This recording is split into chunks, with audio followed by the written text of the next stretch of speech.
largaron el clásico Triple Corona.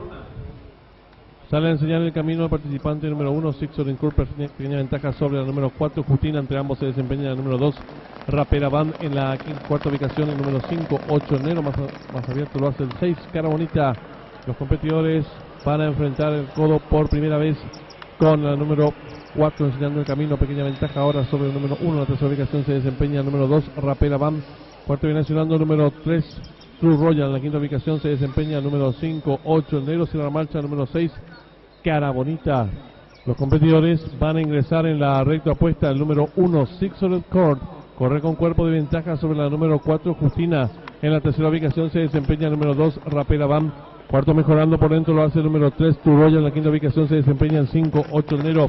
Sigue cerrando la marcha dos cuerpos de el número 6, Cara Bonita. Los participantes van a dejar atrás la señal indicatoria de los 1100 metros el número 1, Sixor Record, cuerpo y medio de ventaja sobre el número 4, Justina. En tercera ubicación se desempeña el número 3, True Royal. Cuarto mejorando el 5, 8 Enero. En la quinta ubicación gana terreno por fuera el 6, Cara Bonita. Cierra la marcha ahora el número 2, Rapera Band. Los competidores van a comenzar a enfrentar el último codo.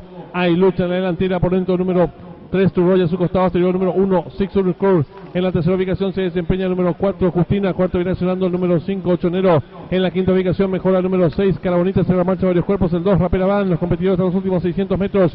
El 1, Sixor Record, cuerpo de ventaja sobre el número 3, True Royal. Tercero el 6, Cara Bonita. Y los competidores del clásico Triple Corona se aprestan a hacer el ingreso a la recta final. Últimos 400 metros finales, el número 1, Sixor Record, intenta la disparada, corre con cuerpo de ventaja sobre el número 3, True Royal, que va resueltamente en su búsqueda. Tercero se desempeña el participante número 6, Cara Bonita. Despedente ya los últimos 300 metros finales, domina el número 3, True Royal. Pequeña ventaja ahora sobre el número 1, Sixor Record. Tercero se desempeña el número 6, Cara Bonita. Despedente ya los últimos 200 metros finales, va a haber lucha en la delantera. Por fuera el número 6, Cara Bonita, por dentro el número 3, True Royal. Gana terreno por dentro el número 6, Record. Despedente los últimos 100 metros finales, va cabeza por dentro el 3, por fuera el 6. Pocos metros para el disco, domina el 3, 9. Decía dos cuerpos de ventaja sobre el número 6, Cara Bonita. Y cruzaron el disco.